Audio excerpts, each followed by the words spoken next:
Calmcast, a time to feel calm and think clearly. I'm Claire Downham, the Queen of Calm, a transformational life coach. I was a burnt-out head teacher who finally made the journey to calm after years of trying, and I want to prevent you from having to do the same. The Calmcast is a series of short explorations, gently guiding you back to your natural state, which is calm and clarity. Just listen like you would listen to music, with an open mind and curiosity. There's nothing else to do. Now let's relax into today's episode. Overwhelm. I wonder if you've considered what the source of that overwhelm feeling you have right now is. It might look like it's a lot of different things that are happening in your world. Might be your full inbox. It might be your jam-packed diary. How many meetings have you got this week? It might be that there's a lot of stuff going on at home. Maybe you can relate to that overwhelmed feeling. I don't know about you, but it feels like someone's sitting on my chest when I experience that overwhelmed feeling, which I still do experience. I reflected recently on where I used to think that overwhelmed feeling came from. And if you've listened to me before, you'll know that eventually that feeling of overwhelm led to me burning out in 2015. And I used to tell the story about my crazy life. And it was crazy. There was a lot going on. There was a very busy life, a very full career as a head teacher.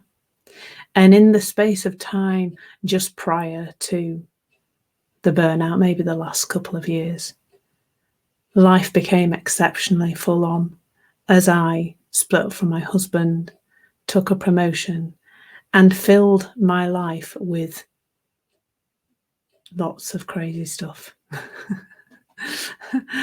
Too much drinking and dancing, and too much online dating, and an awful lot of salsa dancing too, as it happens.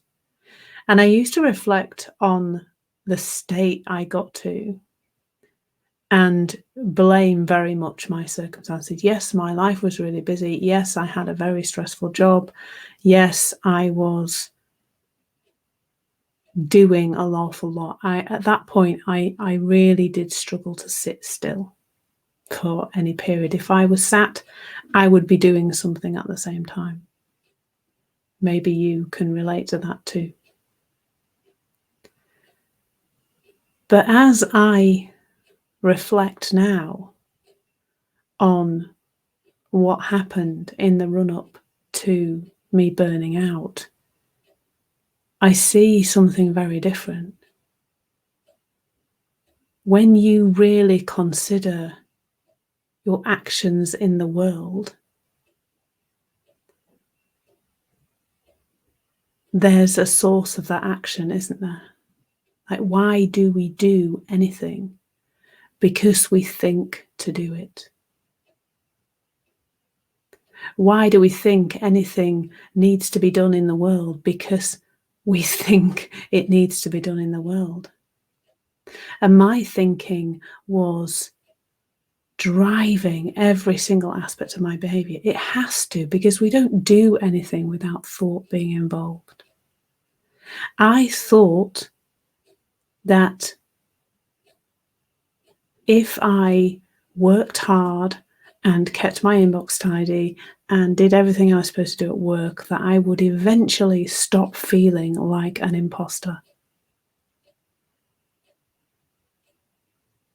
I don't know if there's ever any other head teachers or people work in a leadership role where they're quite isolated. I guess more and more people these days.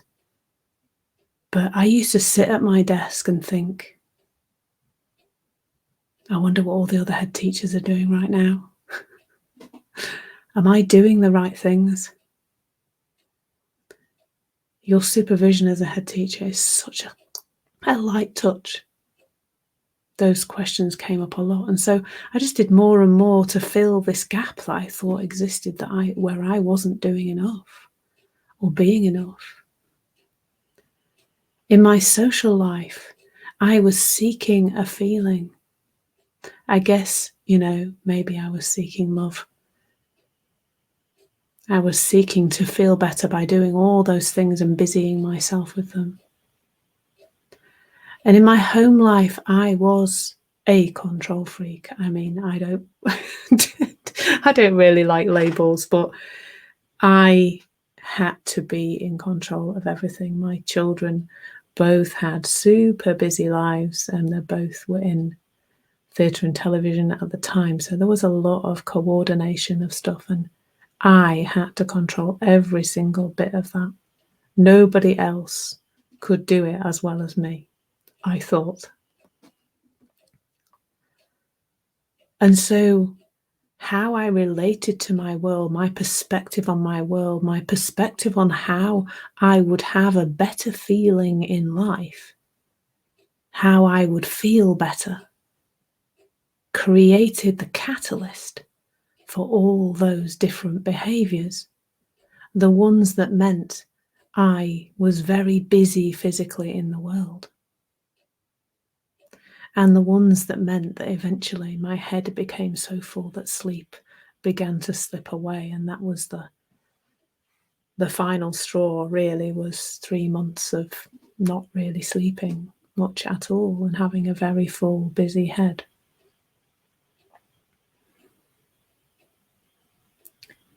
And that thought is driving the behavior, but thought is also underpinning the overwhelmed feeling, because it's what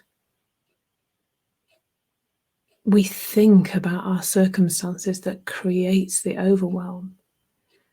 I always talk about email inboxes because they're an easy thing for people to understand. But if I get much above a couple of hundred emails in my inbox, I'm not happy. However, I spoke to my fiance about this the other day, and he says he's only ever got 5, no more than 5. He deals with them and he files them.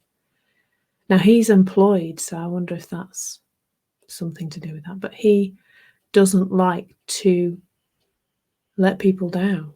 So that's driving him to keep emptying his inbox. So if he had 100 emails in his inbox, I suspect he would feel a great deal more overwhelmed, although he does come from the same understanding as me. So I don't know. We'd have to see. He's not going to let that happen, though, is he? Because he's got the sense that he's okay if he keeps it under control.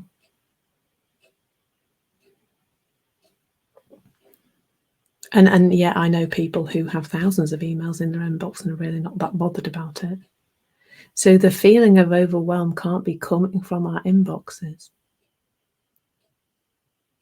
But if we think it is, then it looks like that's something we've got to deal with, because in order to feel better, the inbox has to be emptied.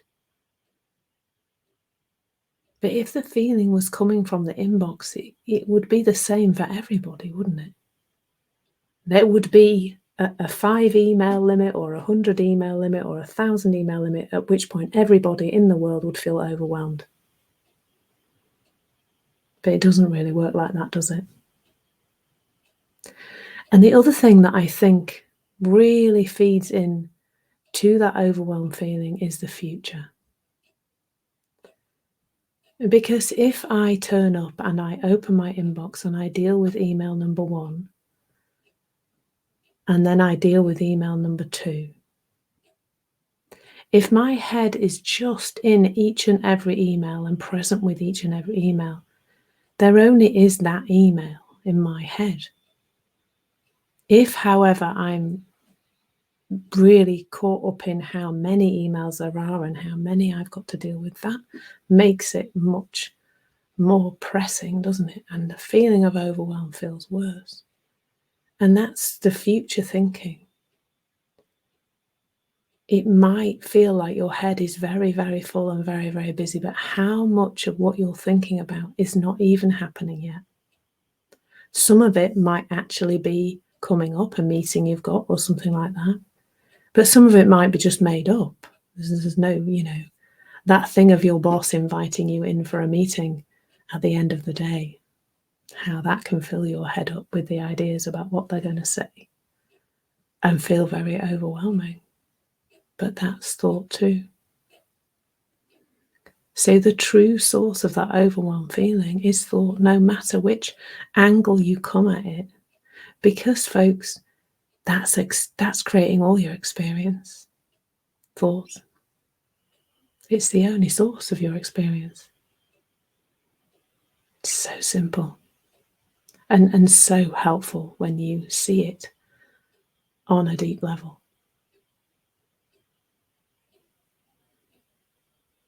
And as always, the invitation is to just get curious, just look at how this is playing out in your life. Bring some awareness to it. No judgment, of course. Thank you so much for listening. There's nothing to do now but bring some awareness to how this is working out in your life. Listen regularly to experience longer and longer periods of calm. This has been the Calmcast with Claire Downham, Queen of Calm. Take care and keep listening.